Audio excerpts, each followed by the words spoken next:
वैसे अनुराग जी सब जानना चाहते हैं आप इसी रंग का क्यों पहनते हैं? नहीं, एक बार मैं उनकी बात का जवाब दे दूं। भारतीय जनता पार्टी के प्रवक्ता की चतुरता देखिए, वो किस तरह से इनको उलझा रहे हैं। वो उधर पाठ करने लगे, इधर पाठ ये करने लगे। पाठ इन्होंने शुरू किया था। सुनो, एक मिनट वो रामधारी सिंह दिनकर की रस्म आपके थी बीच में नहीं बोला। देखिए आप चुप रहिए, अच्छा, आपके बीच में बोला नहीं।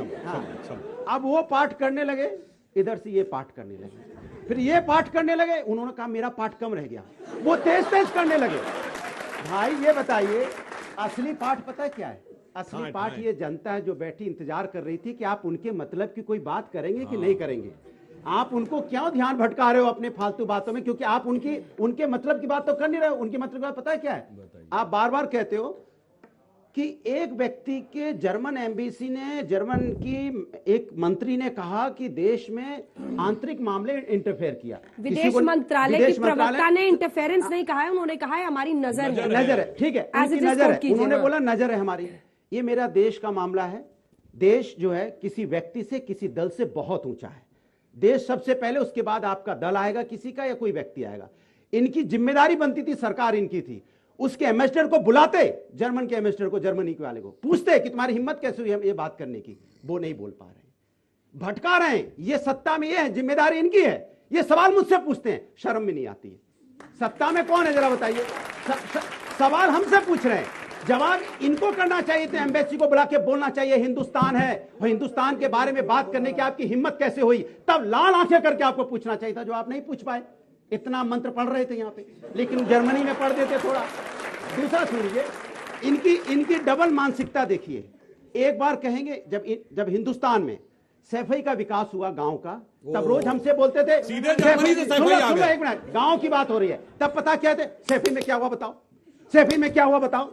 आप कह रहे हो जब कोई विदेश की बात करेगा, तब विदेश से जब इनको रेटिंग मिलती है ना, बीजेपी को रेटिंग में नंबर 1 है। बीजेपी को तो रेटिंग नहीं सुन लीजिए एक बार, इंडिया आप मिलती है आपके यहाँ, तब ये चिल्ला चिल्ला के बोलते हैं देखिए विदेशी रेटिंग ने हमें नंबर 1 दिया है, हमें नंबर 1 दिया है। आज ये क्यों है? आप जब तब तो आपको दिक्कत नहीं होती है, तब भी आपको यही बोलना चाहिए कि इंडियन रेटिंग हमें चाहिए, विदेशी रेटिंग नहीं चाहिए। तब आप क्यों इतना हल्ला मचाते हो? विदेशी रेटिंग पे आप बहुत खुश हो जाते हो। ये भारतीय जनता पार्टी है, इनके लिए 2 लाइन कहते हैं। इन्होंने बहुत चीजें सुनाई, मैं एक छोटी सी लाइन सुनाइए। इरशाद कहते हैं ना, इरशाद नहीं, आपके मतलब की हो, सुन लीजिए। कुछ तो भाजपा कहेगी, इनका काम है कहना, छोड़ो इनकी झूठी बातों में कहीं बीत न जाए उमरिया।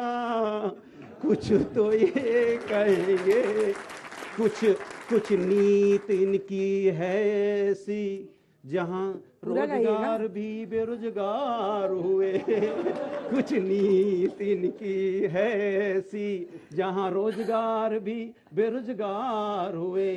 कुछ बातें ऐसी करते हैं जहां प्रेम की भाषा भी बदनाम हुई। छोड़ो चौपाई के बाद अब गाना सेशन है भाई, ताली बजाइए आप लोग, मस्त रहे। वैसे सुनिए, इन्होंने जवाब अभी और बाकी है, सुनिए। हाँ, मैंने पूरा सुनाइएगा। नहीं, मैंने बात की जनता की, मैंने बात की जनता की कि उनको झूठे और जुमलेबाजी बातों में मत भटकाइए। आप ये बताइए कि देश की जीडीपी क्या है अभी? देश की जीडीपी तो इस समय सबसे आगे है भाई साहब। कितनी? देश की जीडीपी इस समय $3 ट्रिलियन के आसपास है। और इन्फ्लेशन कितना है?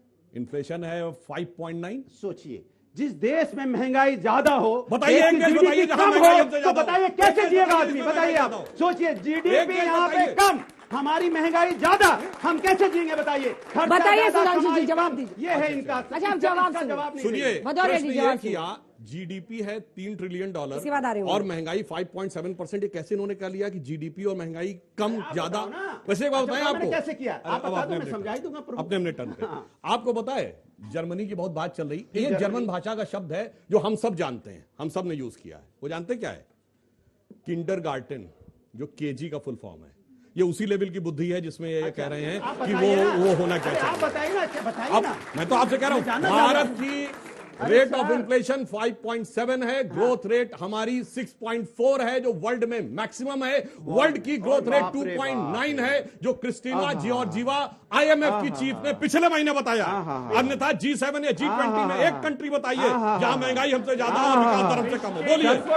बोलिए। हुआ। अच्छा, सबको सुनिए, रोजगार मिल गया। हमने- देश में सर, क्या अपनी हुआ बात है। कि 12 करोड़ लोगों अब के रोजगार चौपाई चले शेरो गए। शायरी और गाने पर बैन है यहाँ पे 12 सुनिए। करोड़ हो गया। लोगों के अच्छा, एक रोजगार लाइन चले से गए। एक सेकंड आ रही हूँ। 84 पूरा कीजिए, करोड़ पूरी लोगों कीजिए, के फिर रोजगार उन्होंने- छीन गए। एक लाइन कह दूं, अंजना जी। थोड़ा एक लाइन लौट रही हूँ। बस सिर्फ इसलिए एक भी विश्व पर आपके देश बहन से बताइए। पहले एक लाइन कह दूं। बता दीजिए जिसमें 12 करोड़ के रोजगार चले गए, 84 करोड़ की आमदनी छीन गई, 84 जिसके करोड़ की आमदनी 142 छीन लोगों ने 30 लाख करोड़ रुपए कमाए। और वही धन्ना सेठ ये है 2016 से इंडोनेशिया से ओवर इनवाइसिंग भैया, करके कोल भैया, मंगा रहा भैया, है और उपभोक्ताओं को बिजली का बिल ज्यादा आ रहा है। ये अडानी को अच्छा, आप बचाने में जवाब लगे सुनिए, हैं, जवाब। धन्ना सेठों को बचाने में लगे हैं। जवाब एक सुनिए, फैक्चुअल सर, जवाब और एक लाइन बोल देता हूं।